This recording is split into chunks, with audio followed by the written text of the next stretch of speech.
자, 여러분, 오늘 살피게 될 에베소서는 이어지는 빌립보서, 또 골로새서, 빌레몬서와 함께 소위 옥중서신으로 그렇게 구별해주고 있습니다. 바울 사도가 로마 옥중에서 쓴 편지예요. 감옥에 갇혔지만 감옥 바깥에 있는 사람을 많이 걱정하고 사랑하고 위로해주는 편지를 보내는 것은 바울 사도가 교회에 대한 열정, 사랑이 얼마나 큰지를 보여주고 있습니다. 우리가 옥중에서 이런 편지를 썼다는 것 생각하면서 읽으면 훨씬 더 은혜가 될 것입니다. 자, 여러분, 에베소서에서 바울 사도가 3년이나 사역을 했어요. 굉장히 길게 사역을 한 것입니다. 그리고 이 긴 사역을 통해서 효과도 많았습니다.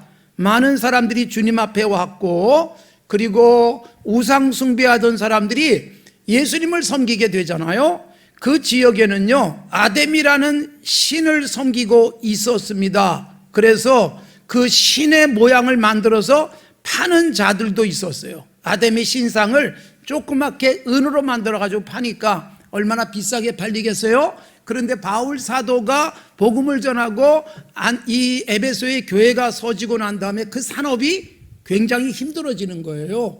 여러분, 예수 잘 믿고 교회가 바로 서면 산업의 구조도 바뀌어요.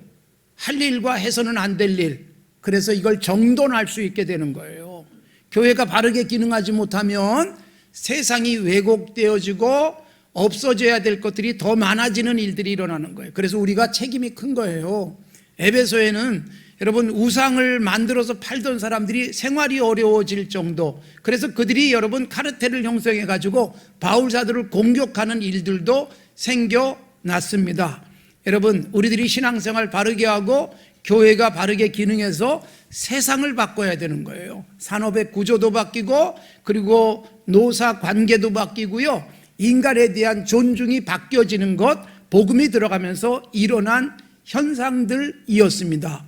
이게 잘못되어진 것은 교회가 교회답지 못하게 했기 때문이라는 것이지요. 자, 오늘 읽은 1장 3절부터 6절까지가 찬송으로 시작해서 찬송으로 끝나죠. 찬송하리로다 그렇게 시작하고 6절도 그의 은혜의 영광을 찬송하게 하려는 것이다 그렇게 말씀합니다. 여러분, 왜 이런 찬송이 나오고 있는가 하면 바울 사도가 감옥에 갇혔지만 내가 받은 은혜가 너무나도 크고 너희들이 입고 있는 은혜가 얼마나 큰 줄 아느냐? 그런데 그게 이해가 불가능한 거예요.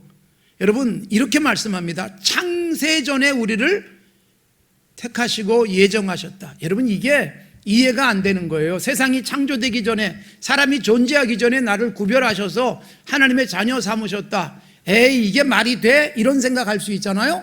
그런데 바울 사도는 이런 것을 보면서 이게 얼마나 큰 감격인지, 그러므로 이런저런 딴 생각하지 마라. 할 일이 뭐예요? 와, 놀랍다, 찬송하리로다. 찬송하라는 것입니다. 사랑하는 성도 여러분, 내가 예수 믿고 구원 얻은 자체는요, 논리적으로 설명할 수 있는 게 아니라 찬송하면 되는 것이고, 예수 믿고 구원 얻은 사람은 찬송이 끝이지 않습니다. 너무나도 많은 은혜를 감사하며 살기 때문인데, 이렇게 예수 믿고 구원 얻은 것을 뭐라고 표현하고 있는가? 신령한 복을 주셨다. 신령한 복. 그리스도 안이라는 표현이 바울 사도의 서신에 많이 나오고 에베소서에 특히 많이 나와요. 그리스도 안에서 우리가 신령한 복을 입었다. 신령한 복이란 땅의 복이 아니에요. 먹고 그리고 입고 이 땅에서 소비하는 그런 것에 대한 복이 아니라 하늘의 복. 그래서 여러분, 신령한 복이 바울 사도도 깨달았기 때문에 비록 몸은 고생, 그리고 물질적으로 손해, 그리고 굉장히 심각한 박해를 받지만 늘 기뻐하고 찬송이 가능했던 것은 신령해졌기 때문이에요. 신령한 복이 우리에게 임하니까 여러분, 먹는 것, 마시는 것, 입는 것에 매달리지 않습니다. 그래서 감옥에 갇히는데 찬송하고, 배고픈데 감사하고, 그리고 핍박을 받으면서 하나님 앞에서 견뎌낼 수 있는 소망이 분명해지는 건 신령한 복이에요. 사랑하는 성도 여러분, 우리가 이런저런 복을 자꾸 구하지만 신령한 복을 감사하시며 살아가시고 찬송하며 살아가시면 여러분, 내 삶이 활력이 넘치고 내 인생의 문제들을 내가 깨닫고 극복할 수 있는 지혜도 생기고, 그래서 여러분, 물질도 따라오고 건강도 하나님 앞에서 회복되어지고 모든 것에 부요한 자가 될 수 있다. 신령한 복 중요합니다. 신령한 복에 대한 깨달음이 있길 바랍니다. 자, 그런데 이 신령한 복이 말이에요, 바울 사도가 이렇게 표현합니다. 이게 얼마나 신령한지 여러분, 놀라운 비밀이다. 그래서 비밀이라는 말이 이 에베소서에서 6번 나와요. 그러니까 비밀 아시죠? 비밀은 아무에게나 알려진 게 아니에요. 비밀을 깨닫는 사람이 있어요. 바울 사도가 이 비밀을 깨달은 거예요. 신령한 복의 비밀. 그래서 이 비밀이 우리에게 이렇게 풀어서 해석해 주는 거예요. 그러면서 이 비밀스러운 창세전에 우리가 선택받아서 구원 얻은 이 놀라운 것이 이게 하나님의 은혜다라고 설명을 하다 보니까 에베소서 6장밖에 안 되는 짧은 책에 비밀 6번, 은혜 11번 나오고 있어요.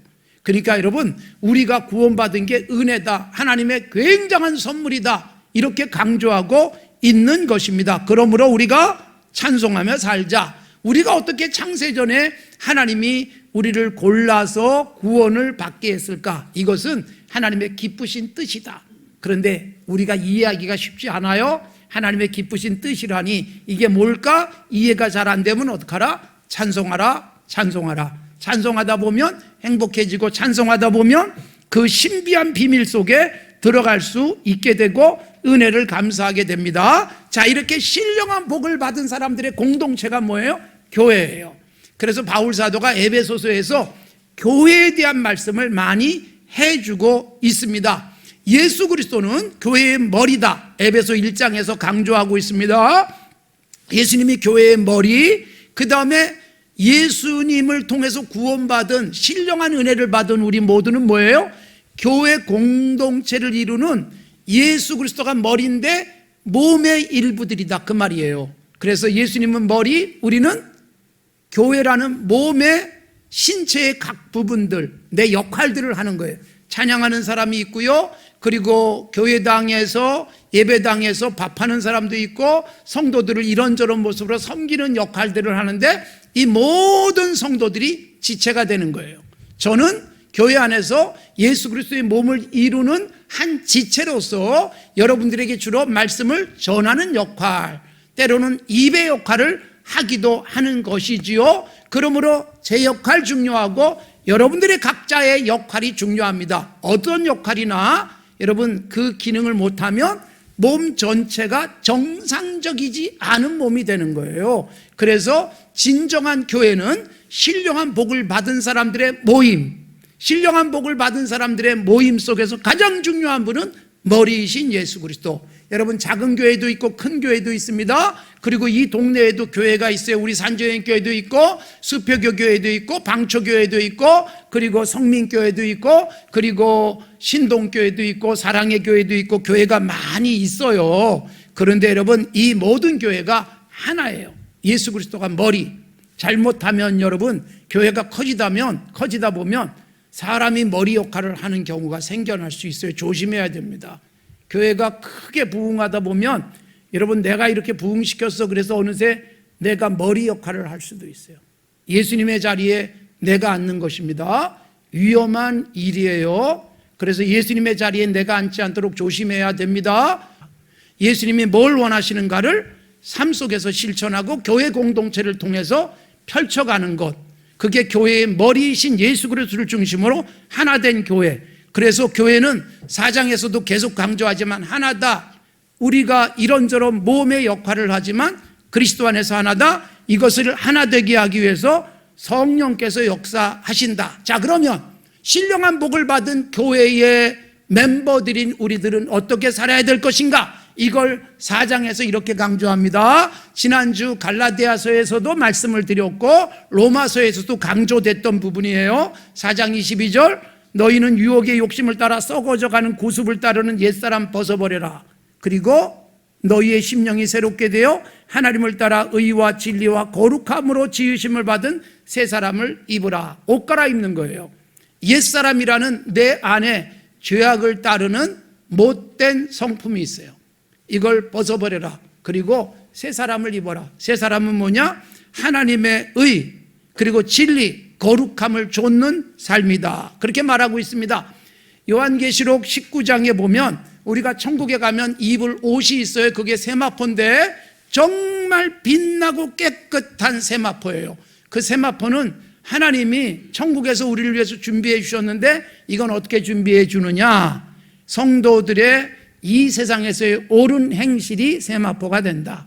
그러니까 여러분, 우리가 이 세상에서 착한 일하고 하나님이 기뻐하는 일을 하면 그게 여러분 한 땀 한 땀 수고해서 옷을 짓듯, 그리고 실을 짜서 그 옷감을 만들어서 옷을 만들듯 우리가 천국에서 입을 옷이 준비된다 그 말이에요. 그래서 여러분, 옛사람 벗어버리고 새사람을 입으라는 것은 천국에서 입을 옷을 이 세상에서 준비해라. 그게 뭐냐? 우리의 착한 삶, 사람들이 우리의 겉모습 보잖아요. 옷 중요한 거예요. 단정한 옷, 깨끗한 옷 입어야 되지 않겠어요? 그런데 여러분, 더러운 옷을 입고 냄새나는 옷을 입을 수 있어요? 그게 삶이란 말이에요. 예수 믿는데 더러운 모습, 예수 믿는데 더러운 냄새나고, 교회는 교회인데 더러운 소식만 계속 나온다면 여러분, 이거 불행한 교회지요? 그런데 우리가 깨끗한 옷, 아름다운 옷, 향기 나는 옷을 입고 산다는 것은 교회와 그리스도인들이 이 땅에서 하나님이 기뻐하시는 의를 쫓고 진리를 따르고 거룩한 삶을 살아가는 것. 그래서 여러분, 이 에베소서에서 빛의 열매에 대한 강조가 나와요. 착함, 의로움, 진실함. 이게 에베소 5장 9절의 말씀입니다. 여러분, 착함, 그리고 건강한 그리스도인의 삶의 열매, 이건 여러분 예수 믿으면서 우리가 이 땅에서 맺어가야 될 삶이고, 이럴 때마다 우리가 기뻐요. 여러분, 돈을 쓰면서 착한 일을 했는데 돈이 아까운 게 아니라 너무너무 기뻐요. 그래서 무슨 생각을 해요? 왜 돈을 벌어야 되는지 알겠다. 그래서 돈을 열심히 벌어요. 착한 일을 하고 막 기쁨 속에 일하니까 돈이 많이 들어와요. 그래서 그때부터 더 많이 쓰고 더 크게 기쁘고 즐겁고, 이러면 내 옷이 아름답게 준비되는 것입니다. 그런데 예수 믿고 딜레마에 빠질 수 있어요. 지난주에 말씀드린 대로 이건 하면 안 되는데 돈이 생긴다 그러니까 해요. 그런데 돈은 많이 생겼는데 잠자리가 편하지 않아요. 이게 여러분 딜레마예요. 예수 믿으면서 이런 딜레마가 생기고 갈등이 생기고 번민이 생기는 것은 지극히 자연스러운 일. 언제까지요? 하나님 나라 갈 때까지 계속 이런 갈등이 있어요. 그런데 갈등이 점점 줄어들고 기쁨만 커지는 것, 이게 성숙, 거룩함을 향해서 가고 있는 것이죠. 그래서 이 에베소서에서 우리의 삶이 완전히 바뀌어야 된다. 옛사람 벗어버리고 새사람을 입어라. 다시 옷이 더러워지면 갈아입어라. 계속 갈아입으면서 깨끗한 옷을 입고 사는 날이 점점 많아지는 것. 그래서 옛사람 벗고 새사람을 입어라. 구체적으로 4장 25절부터는 거짓을 버리고 참된 말을 해라. 이게 여러분 아무리 손해를 보더라도 참되게 말해요. 거짓을 좇지 않습니다. 그리고 화가 나도 죄는 짓지 않습니다. 여러분, 분노할 수 있죠? 죄로 발전하지 않도록 하라. 그리고 열심히 돈을 벌어야 돼요. 왜 돈을 벌어야 되느냐? 선한 일을 하기 위해서. 심지어 여러분, 에베소 4장에서 이렇게 말해요. 도둑질하던 사람이 도둑질을 그만두는 것이 새 사람이 아니다. 도둑질을 그만하고 내 손으로 열심히 일해가지고 다른 사람을 도와줄 수 있는 단계까지 올라가는 게 새 사람이에요. 그리고 말도 덕을 세우는 말, 그리고 하나님께서 기쁘게 받으실 만한 선한 말을 하고 살고 서로 용서하고 불쌍히 여기고 살아가는 그런 삶, 이게 바로 새 사람의 모습인데, 이런 새 사람은 그냥 되지 않습니다. 그래서 에베소 5장 18절, 술 취하지 말라. 이는 방탕한 것이니 성령으로 충만함을 받아라. 거기에 오직 성령의 충만함. 여러분, 술 취해 보셨나 모르겠는데 술에 너무 많이 취하면 술에 끌려가요. 술 기운으로 말도 하고 술 기운으로 못된 짓도 하고, 그게 여러분 심각해지면 알코올릭에 빠질 수 있어요. 중독이 되어지고 술 없이는 아무것도 못하는 인생이 되기도 하는 불쌍한 삶이 있어요. 그래서 바울 사도가 술 취함에 비유를 해주는 거예요. 술에 취하면 술에 끌려가듯 여러분, 술에 취하지 마라. 방탕한 일에 빠지지 마라. 성령의 충만함을 입어라. 성령에 충만하면 술 취한 사람이 술 기운으로 살듯 성령에 충만해지고 나니까 내 기분대로 살지 않고 내 욕구대로 살지 않고 성령이 이끄는 대로. 그래서 여러분, 성령 충만하니까 못된 짓을 하면 불편하고 좋은 일을 하면 행복하고, 돈을 쓰고 시간을 쓰고 몸을 쓰면서 힘든데 하고 났더니 너무 행복해서 다음에 또 하고, 이게 그리스도인의 삶이고 성령 충만한 모습이다. 그래서 아까 말씀드린 대로 빛의 열매가 계속 이어지는 것입니다. 그래서 이 삶이요, 우리의 삶의 현장에서 구체적으로 나타나야 된다.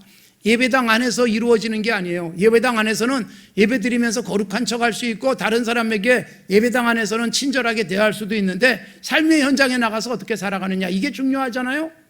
일상 속에서 장사를 할 때, 거래를 할 때, 그리고 직장생활 속에서 사회생활, 사람을 대할 때 어떤 태도일까, 이런 부분을 구체적으로 말씀하는 거예요. 예배당 문을 나서면서부터 예수 믿는 사람이 신령한 복을 받은 사람다운 삶을 살아야 되는 거예요.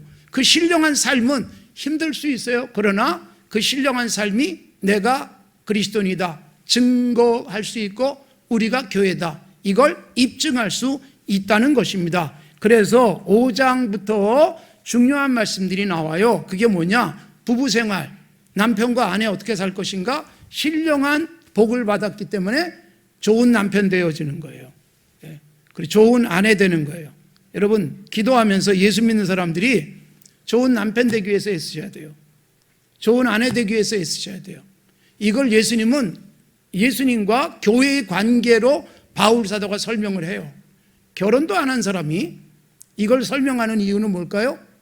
여러분, 경험하지 않아서도 하나님께서 주시는 성령을 통해서 이렇게 살아야 건강한 부부야 제시해 주는 거예요.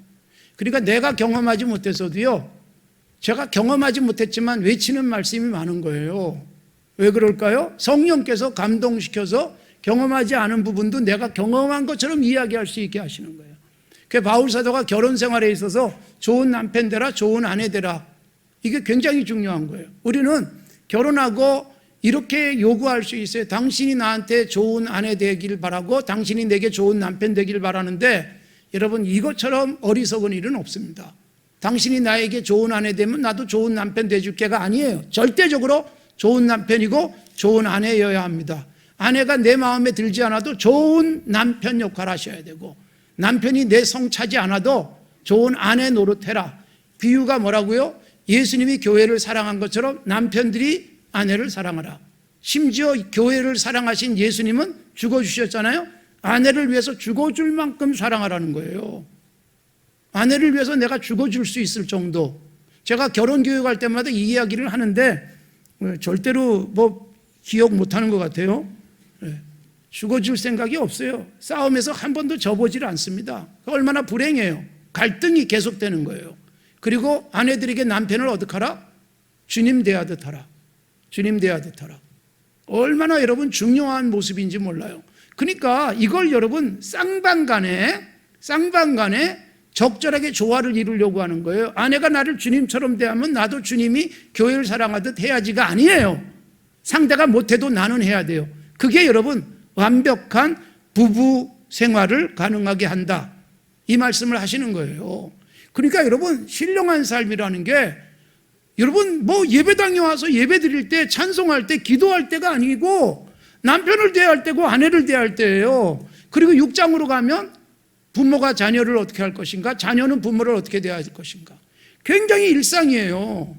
그래서 부모들에게 자녀를 어떻게 해야 될 것인가, 자녀는 부모에게 어떻게 하나, 자녀들에게는 주 안에서 순종하라. 그러니까 주님의 말씀에서 벗어나지 않는다면 순종하라. 죄 짓자는데 자녀가 아버지 도와주면 안 되죠. 그럴 때는 아주 분명하게 드러낼 수 있어야 된다는 것이고, 그 다음에 부모에게, 자녀들에게 어떻게 하라? 여러분, 말씀으로 양육해라. 자녀를 노엽게 하지 마라. 여러분, 자녀를 노엽게 하는 일이 우리나라 가정에서 많이 일어날 수 있어요. 그게 뭐냐 하면, 자녀는 하고 싶지 않은데 부모의 욕망대로 자녀를 키우려고 하는 경향들이 있습니다. 나는 가고 싶지 않은데 자꾸 그리로 보내기도 하고, 그게 얼마나 스트레스가 되는지 몰라요. 노엽게 하는 거예요. 그게 하나님이 그 아이 속에 뭔가를 심어서 보내시는 거예요. 그래서 기독교 세계관 속에 만들어진 영어 단어의 education, 교육이라는 단어는 라틴어에서 나오는 거예요. 에두카레, 밖으로, 이가 그냥 영어 알파벳으로 치면 이가 EX, 밖으로라는 뜻이에요. 두카레, 끄집어낸다. 그러니까 속에 하나님이 뭔가를 집어넣어서 이 땅에 보내셨어요. 그걸 찾아내는 거예요. 양육 과정 속에서 와, 이런 거 잘하네, 이런 걸 좋아하네, 그걸 끄집어내서 그걸 잘하도록 도와주고 격려하는 역할이 부모의 역할이다. 교육적으로는 그래요. 근데 이게 잘못되는 경우가 있어요. 속에 없는 걸 자꾸 집어넣고 스트레스 받게 만들고, 그리고 결국 그래서 부모 원하는 대로 되긴 됐지만 자녀는 행복하지 않을 수 있어요. 이게 자녀를 노엽게 하는 것이다.